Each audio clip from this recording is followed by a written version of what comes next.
Hello दोस्तों, मैं आपका दोस्त संदीप पटेल आज आपके लिए एक इंटरेस्टिंग स्टोरी लेके आया हूँ जो गौतम बुद्ध के माध्यम से बहुत अच्छी तरह से शिष्यों को समझाया गया है। जब समस्याओं की वजह समझने लगे तो उसका समाधान आसान हो जाता है। हमारे जीवन में कुछ ऐसा ही होता है, जब हम पर कोई परेशानी आती है तो हम समस्याओं को ध्यान से नहीं देखते, समस्या को समझते नहीं है। फिर वो कोई भी बड़ी समस्या क्यों ना हो या छोटी क्यों ना हो, समस्याओं को समझो, उसे जानो।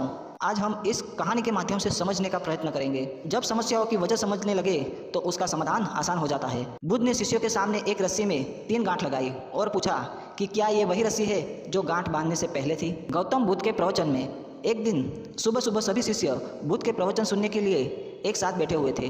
कुछ देर बाद बुद्ध अपने साथ एक रस्सी लेकर आए। तथागत हाथों में रस्सी देखकर सभी शिष्यों को हैरानी हुई। बुद्ध अपने आसन पर बैठे और रस्सी में एक के बाद एक 3 गांठ बांध दी। उसके बाद उन्होंने शिष्यों से पूछा कि क्या ये वही रस्सी है जो गांठ बांधने से पहले थी।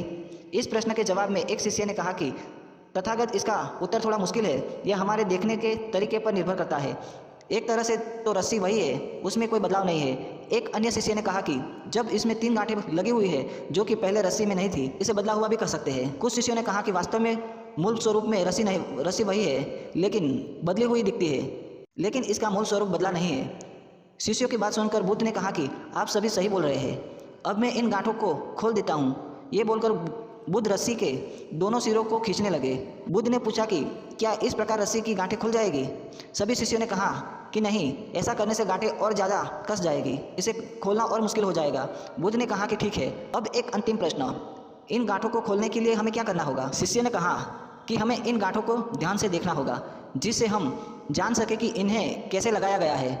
इसके बाद हम गांठें आसानी से खोल सकते हैं। बुद्ध इस जवाब से संतुष्ट होकर बोले और उन्होंने कहा कि ये सही बात है, हम परेशानियों में फंसे रहते हैं और बिना कारण जाने ही उसका हल खोजने लगते हैं, जबकि हमें पहले समस्याओं के मूल रूप को समझना चाहिए। जब समस्याओं की वजह समझ में आ जाएगी तो उन्हें सुलझाना बहुत ही आसान हो जाता है। दोस्तों, आज की ये कहानी बहुत अच्छी और मज़ेदार थी, जो आपको मोटिवेट करने के लिए खास मैं आपके लिए लेके आया हूँ।